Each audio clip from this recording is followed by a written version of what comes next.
Hey, Illinois is back 1-0. One can say 1-0 in exhibitions. Never lost. Got takeaways against Illinois State yesterday, and a little bit more things to talk about. Let's go here on episode 2 of From Beyond Champaign.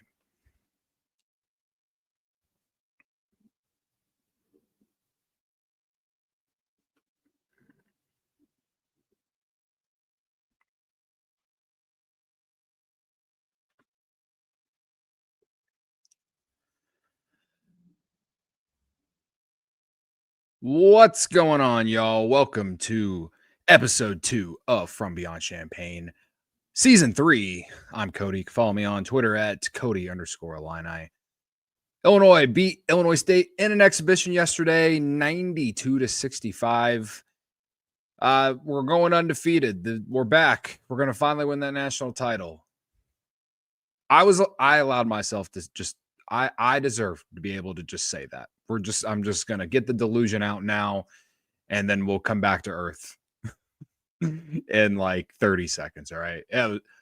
On the real, it was great to see some Illinois basketball highlights on the timeline Sunday. You know, we had NFL, we had the Bears win yesterday. Illinois blows out Illinois State, a school that didn't let me in, even though I should have got into Illinois State. That's my biggest grudge about Illinois State. I will always have this grudge. People troll me for this because they're like, how'd you not get into Illinois State? Well, how the hell did I get into Columbia College, but not Illinois State?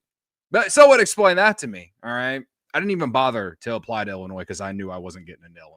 I knew I wasn't going to, and also I didn't have the money. But anyway, that's here or there. Massive grudge against Illinois State forever. That's from an Eastern Illinois grad. All right. Anyway, for the little dark part of my soul, it felt good to beat Illinois State yesterday, even if the game didn't matter at all in terms of wins and losses. But all in all, great to see Illini basketball back on the timeline. Highlights. I liked the Mike LaTulip breakdown of David. I think the PA announcer called him David. Is David? I think that's how he said it. I need someone to tell me how we say his first name. It looks like David. Can I just call him David because I'm in America and like I have this accent and I don't have that accent? Like, I'm just saying. Let me know. All right. I saw him post a great video breaking down Mirkovic's game. And he had a great game. We're going to talk about that. I want to talk about Keaton Wagler. I want to talk about Kylan Boswell. I want to talk about Zvonimir Ivisic. And I want to talk about, how we're feeling. So drop a comment here if you're on YouTube. If you're on YouTube, drop a comment. Let me know how you're feeling. We got a couple weeks until their first game that actually counts. I think that's Jackson State. I think that game counts. So technically the first game of the season, I believe.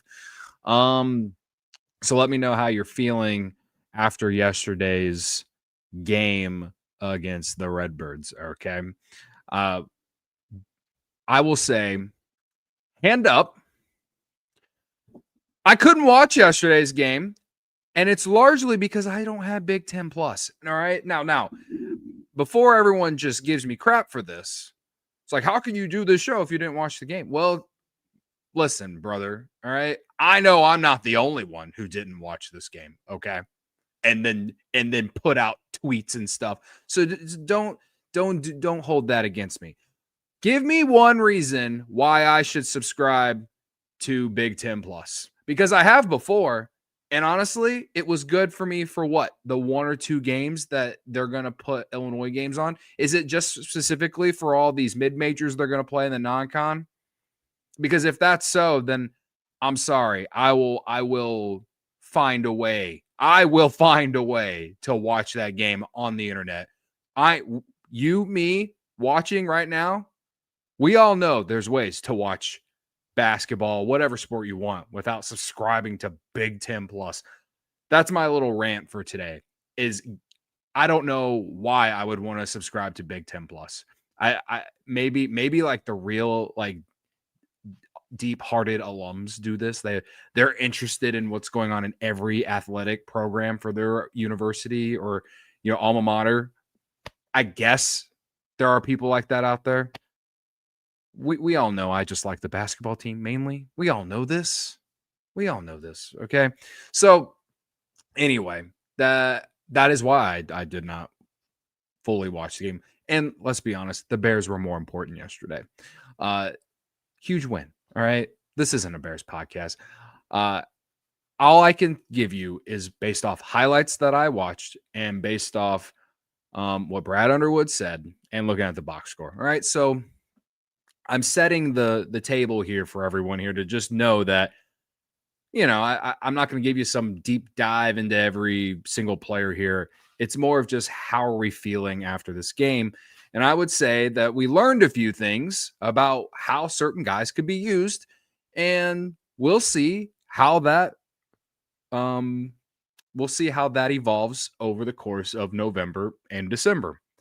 And I think that's a fair take. Okay. So before I go any further, we're about 6 minutes in. Hit the like button. If you're on YouTube, please hit the like button. Would appreciate you if you hit the like button. Subscribe to the YouTube channel. We're at 780. We need 20 subscribers to get to 800. Maybe we can get to 1,000 by the end of the year. Maybe by the end of March Madness. I don't know.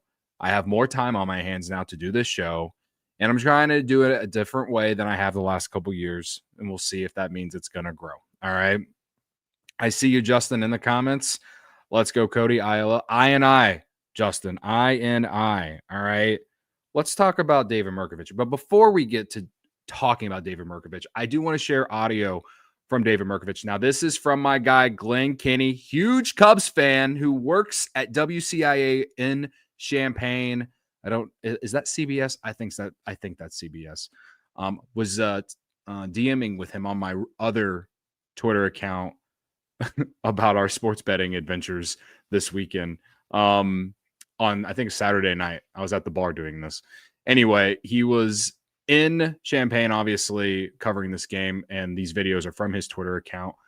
So giving him all the credit. This is Brad Underwood on David Mirkovic. What do you think he can be? I don't know.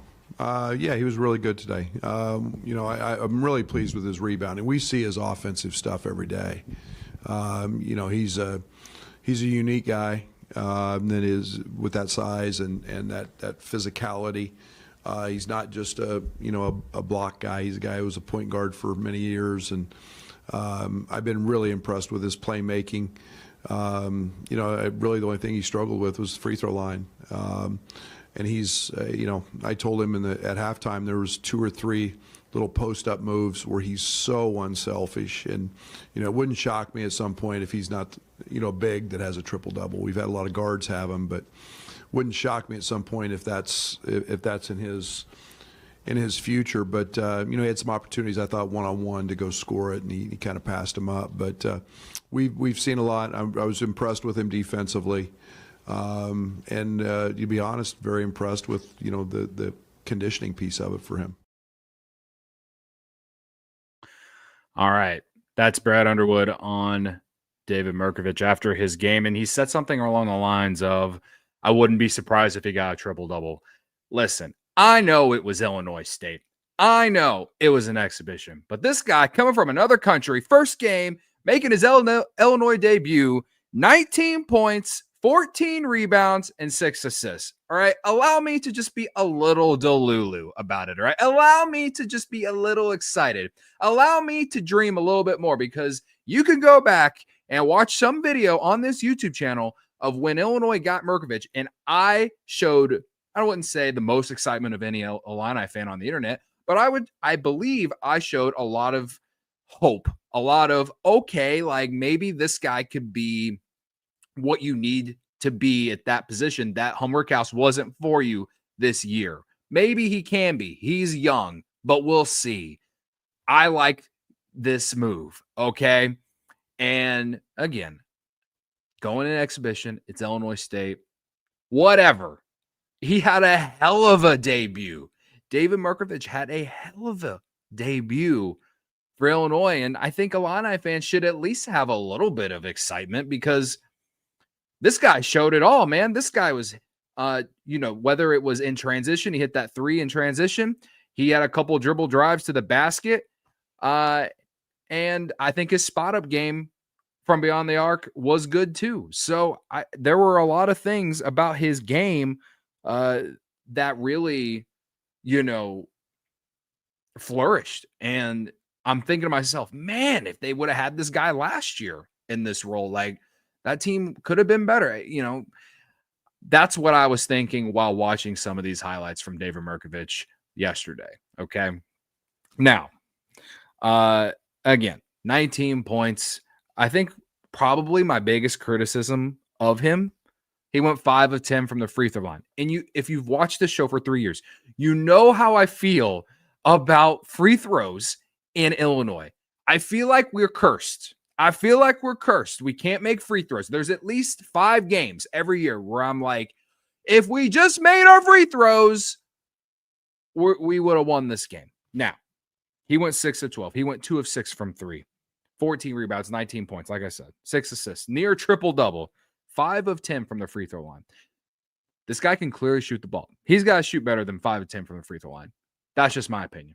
That's 50%. He's got to be better than that. All right. So that's a really small, like one of the small things that I criticize about his game. But otherwise, he looked very interesting. He looked like a guy who could be a dude. He looked like a guy who could really annoy a lot of Big Ten teams this year, in my opinion. That's what David Mirkovic looked to me on Sunday against Illinois State. Let me know your thoughts on David Mirkovic in this game. All right. Justin says, Mirkovic is every Merez Johnson's dad thought Merez was. That's a good one. I like that. I think I saw a few tweets like that on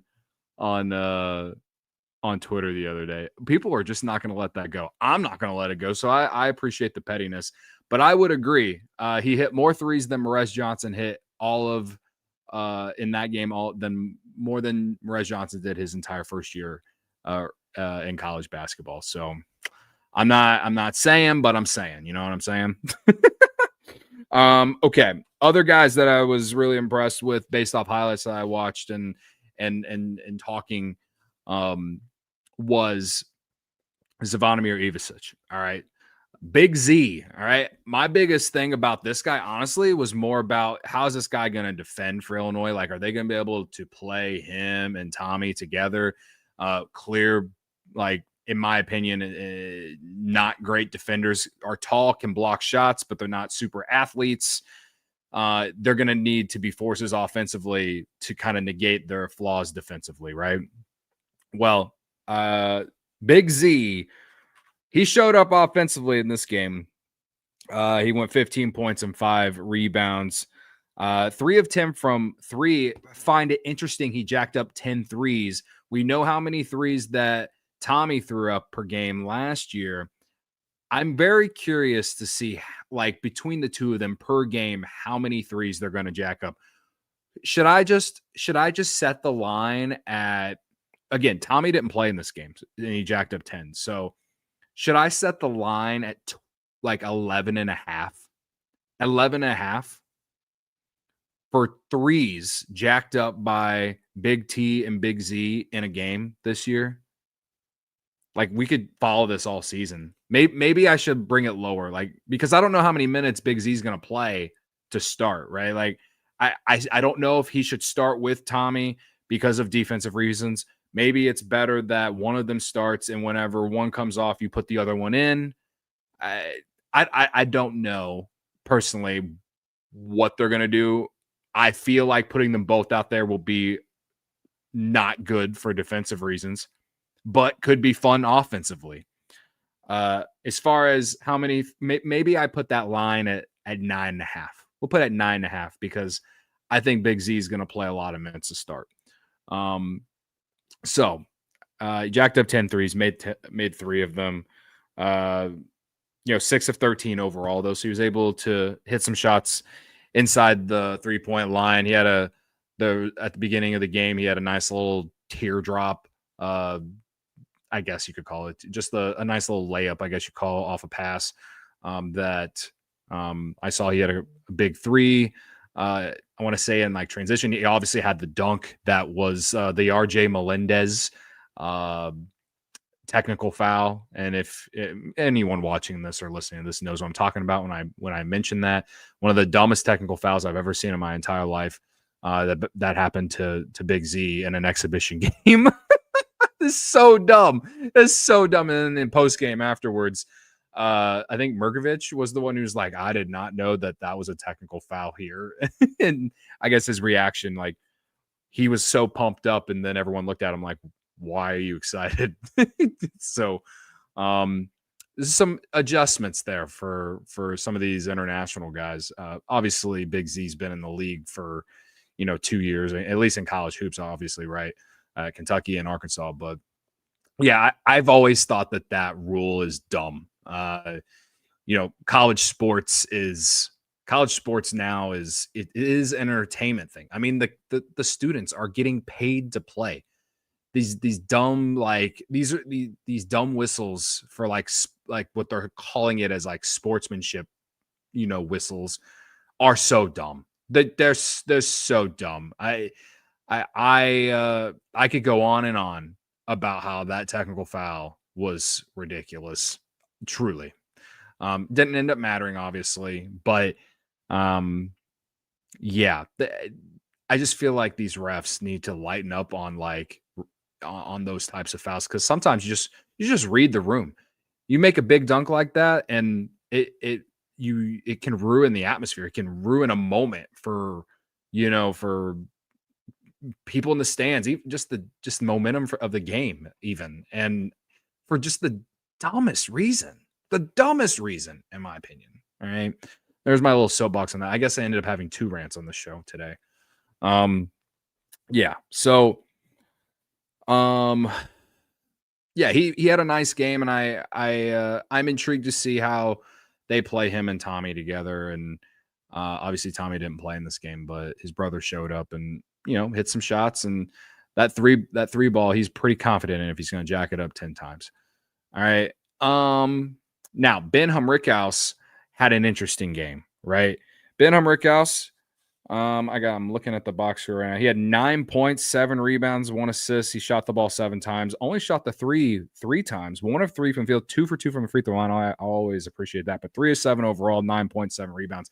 Like, that's what I'm optimistic. That's an optimistic game for me when it comes to Ben Humrickhouse coming into the season. What I expect from Ben Humrickhouse coming into the season is like, maybe it's 1 or 2 threes and just kind of provides some size against certain teams and can stretch the floor for you. That's honestly what I'm like feeling coming into the year. But that's like my base expectation. My optimistic hope is that he can take that year 2 jump. Talked about that in the last episode that I put up, right? He had a couple shots outside. He hit the 1-3 outside. He did booty ball. He was kind of doing a little bit of everything. And so that is why I pulled this audio from Brad Underwood talking about him, again, from Glenn Kinney of WCIA in Champaign. Here we go. Yeah, he's the Swiss Army knife. He's gonna handle just about every spot we play. He's very smart. He's very cerebral. He weighs the same he did last year. Last year he was just kind of skinny fat. Now he's got some definition. He's got biceps. He's got he's worked really hard. His reputation as a shooter, most people aren't going to give him looks. Good. Again, you saw some booty ball with him. There can be a lot more of that. We feel really comfortable. We've spent a lot of time with him in the off season on that area. I would love to see him take advantage of mismatches one way or the other, get to the foul line more. But I'm really excited about his rebounding, and that's an area that we've had a lot of conversations about, and he's been very conscientious about trying to get better at. I find it so interesting that they spent a lot of the offseason working with him on stuff in the paint post game, right? One of the first highlights Illinois tweeted yesterday was Ben Humrickhouse backing down an opponent and going to his right. Listen, I'm not going to get too excited about it because we need to see something, but what a 9.7 rebound performance. I'll take that every single game from Ben Rickhouse, man. I'll take that every single game. But yeah, I would like to see him go the post a little bit more. Brad Underwood called him skinny fat. I mean, they called him skinny fat last season. Now they raved about his body now, added 25 pounds of muscle. So he's still the same weight, but gained muscle, right? That's, I'll always sit here and rave about Adam Fletcher with you guys. I'll do that all day long, right? But I think that if he can do a little bit more in the post for you, that will open up his outside game too. And listen, when they brought him over here, people were hoping, I think a lot of, what was it, John Fanta? I don't remember who said it, but someone said, they thought he could be the next Dalton Connect. I was hopeful he'd be like a poor man's Marcus Domask because of, the ability to shoot the three and the ability to maybe post up guys because of his size, his height. Maybe now that he's a lot stronger, maybe he can be more of a post threat, right? Again, it's Illinois State, but I just like to see that they were going that route a little bit and seeing, and I don't think he's going to be able to do it every game, and I don't think he's going to be able to give the Illinois 9 and 7 every single game. I'm just saying that if he can give you more 9 and 7s more often than not, that's a huge boost, whether he's starting or coming off the bench. And I think he might be starting to start the year. So we'll see. I think, like Brad said, he can do everything. His positional size is a plus. That's his biggest plus. It's just, can he avoid from being pushed around by guys who are just a little bit bigger than him and be more of a threat offensively than just, if he hits threes, he's having a good game. He's got to be able to do a little bit more. And maybe the year 2 jump can happen, but I'll take 9 and 7 every single time.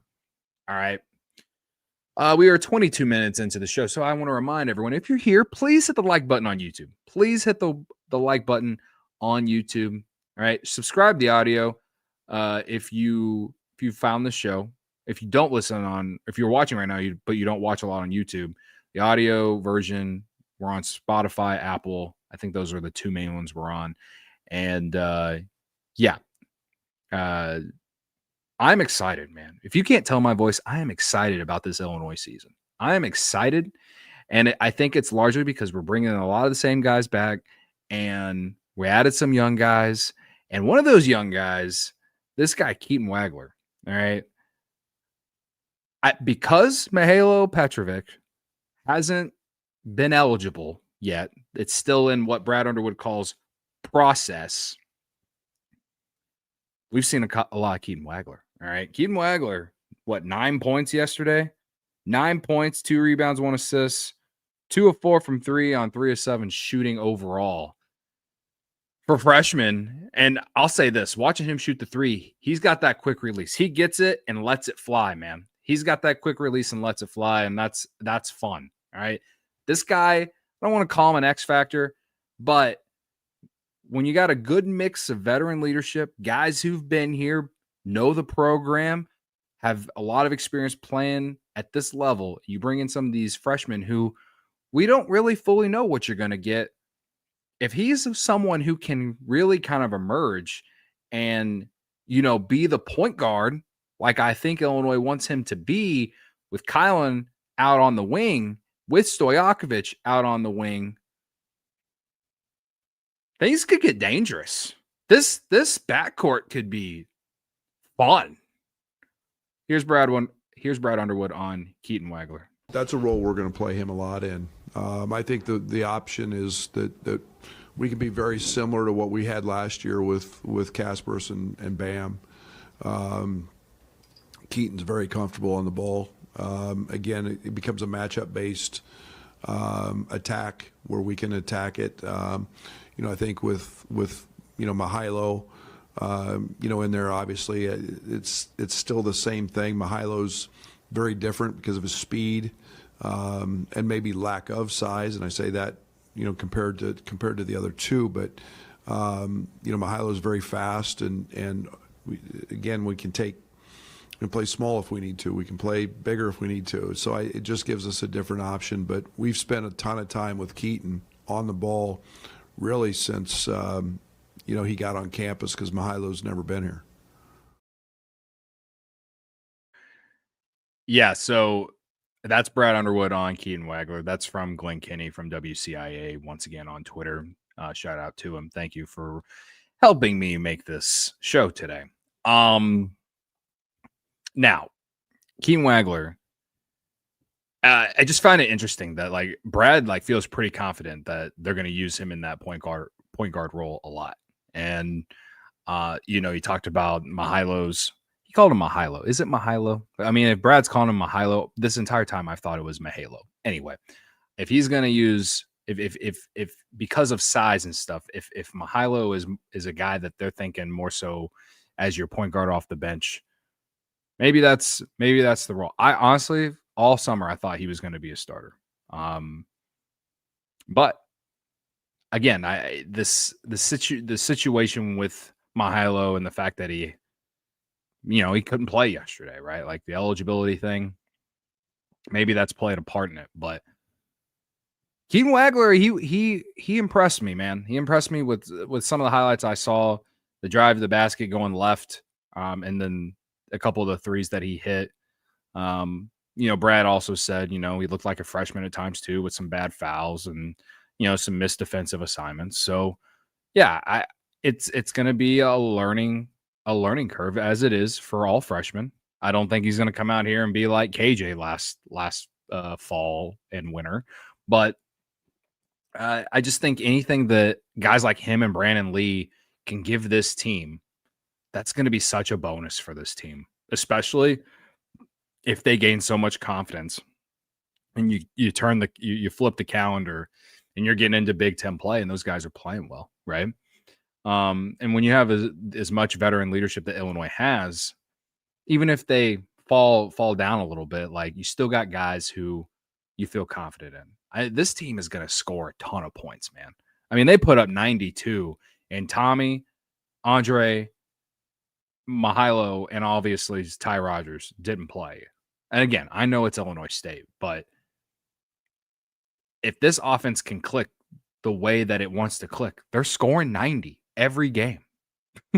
If they click the way that they want to click, obviously they will play better teams and they will play better defensive teams and they'll play teams that are equal to their size and it will be tougher to score. Absolutely. No doubt. But if you're curious about how they're trying to play, I think that this game at least showed you the type of style, and it's interesting, and it's not some drastic, or not drastic. It's not some surprise that they want to play fast and they want to get out in transition. But yeah, man, I think that they gave a lot of fans at least a little glimpse of what they can do and what they can be. So they got a couple weeks now. Today is the 20th. First game is against Jackson State, I believe. And I think that's on November 3rd. So, they got some time to work on some things, and we'll see how the health of this team is in a couple weeks. I'll admit I was really worried about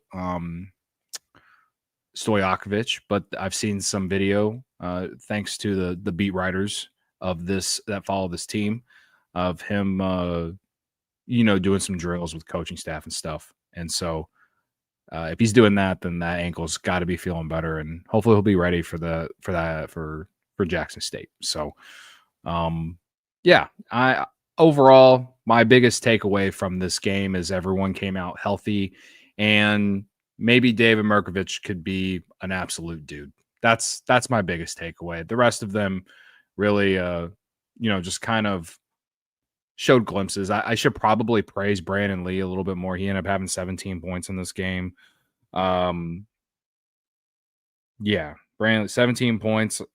And he only shot 1 3. So he got a lot of his baskets inside the 3-point line. He made all but 2 of his free throws. I'll take 6 of 8. I'll take 6 of 8 from a freshman. All right. But he went 5 of 5 from the field. So he probably in many ways had the best game since he didn't miss a shot. But yeah, there's a lot of good things to take away from this. Kylan, 14, 6 and 3. He hit some 3-pointers through the flow of the offense and in transition. The 2 that he hit, he went 2 of 3 from 3, which is just I just need to see him hit more threes. We need to see him hit more threes this year, man. Need to see Kylan hit more threes. So good to see him hit 2 of 3, and just kind of impact the game in all facets. You know, this team had 44 rebounds altogether, and obviously Mirkovic led the team with 14. But again, like I said earlier, with Hummergass, he had 7, and Big Z had 5. So that's pretty good overall. I think, you know, this team, Brad Underwood teams over the years have always done really well with, you know, being a good rebounding team. So they showed that in this game. And yeah, so those are my biggest takeaways. Would love to hear you guys' biggest takeaways from this exhibition. I know it's not anything to get too excited about, but maybe I'm just giddy about the season being almost here. Maybe I just want to see, maybe I'm just really intrigued to see what some of these newcomers can provide this team to go with the veterans. And that's what this game against Illinois State gave me, both of those things. Giddy to watch the team and giddy to see some of the newcomers. And David Mirkovic gave us a really fun one yesterday. So, yeah, man, that's all I really have. About 30 minutes, about just over 30 minutes. We're at almost 32 minutes now. So I won't yap anymore. We'll be back in a few days. Going to do another show probably heading into the weekend. Hopefully get some news. Maybe Wednesday. I want to try and do 3 shows this week. So maybe Wednesday and then a Friday. I want to do more player profile type shows moving forward before the start of the season. So again, hit that like button if you're on YouTube. Subscribe if you're new here. Subscribe. Subscribe if you unsubscribed and you just and thought I went away and now I'm back. You know, like, you feel free to subscribe again. You know, I'll be here. We're going to be here for a while. College basketball season's just right around the corner. Start listening to some college hoops podcasts that I normally listen to in season. We're starting them back up again this past week. So I'm getting giddy about it. You're a real sicko if you're getting excited about college hoops in October. All right. And that's probably why anyone watching this, if you probably are one of those people, if you are here. So shout out to you. All right. I will see you all in the next episode. This is from Beyond Champaign, episode 2. ILL. Love you guys.